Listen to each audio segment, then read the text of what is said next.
Bienvenue dans cet atelier. On est très heureux toujours à la MNT de présenter ici aux ETS les études de l'Observatoire. C'est la 30e étude, de 11 ans d'existence de l'Observatoire MNT. Et donc là, cette étude sur le mode collaboratif, conduite donc par 3 sont présentes ici, on les remercie vraiment, 3 élèves administratrices territoriales à l'époque, désormais collègues fonctionnaires en poste dans leur collectivité territoriale.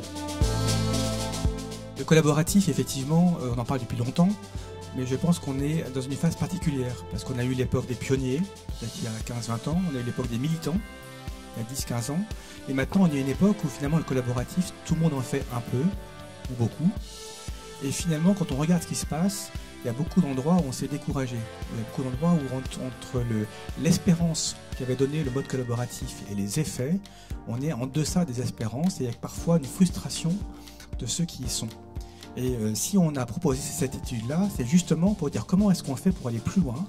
Et donc on a demandé aux élèves de s'interroger aussi sur les bonnes expériences, mais aussi les pratiques moins bonnes, de relever quels étaient les freins, et puis surtout quelles étaient les bonnes pratiques mises en œuvre pour arriver à contourner les freins. Alors nous sommes donc à Strasbourg, dans ce joli palais de la musique et des congrès, sur les entretiens territoriaux, et on a donc tous ensemble participé à un atelier sur le collaboratif.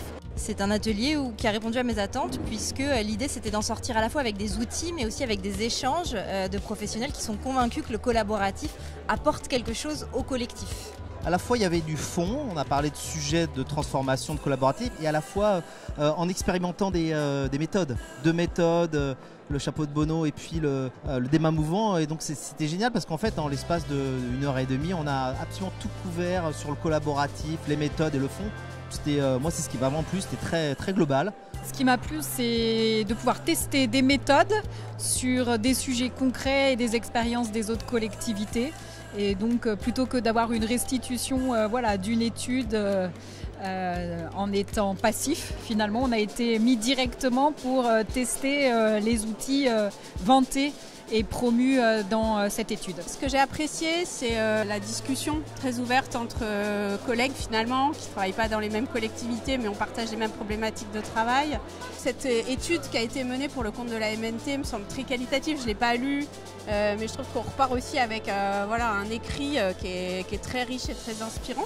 D'abord, je vais tout bêtement réutiliser les chapeaux de Bono.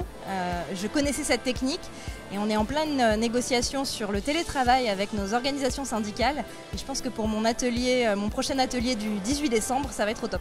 Eh bien, moi, en fait, ce que j'aimerais, c'est pouvoir institutionnaliser de manière plus régulière, en fait, l'ensemble des techniques de travail collaboratif. Comment faire pour que ça fonctionne? Moi j'ai envie de dire 3 mots-clés. D'abord de l'engagement. Pour réussir des démarches collaboratives, il faut beaucoup donner avant de pouvoir recevoir. Deuxième mot-clé, c'est la lucidité. Lucidité sur le fait que tout ne peut pas être objet de collaboration et donc bien adapter la collaboration à certains temps et à certains sujets, et sur le fait que l'addition des intérêts particuliers qui forment un groupe ne peut pas former l'intérêt général et il faut donc dépasser cette appréhension initiale. Et le troisième mot-clé, c'est la sincérité, c'est-à-dire que les managers qui sont souvent les plus performants en management de démarches collaboratives sont ceux qui sont aussi le plus capables d'introspection, et donc au fond ça nécessite un haut degré de maturité managériale dans les organisations. Aller encore plus loin, ce serait rendre la chose irréversible, quelle que soit l'incarnation du moment. On a parlé de confiance, on a parlé d'autonomie, on a parlé de responsabilité. C'était profondément humain comme atelier, donc voilà, j'étais ravi d'y participer.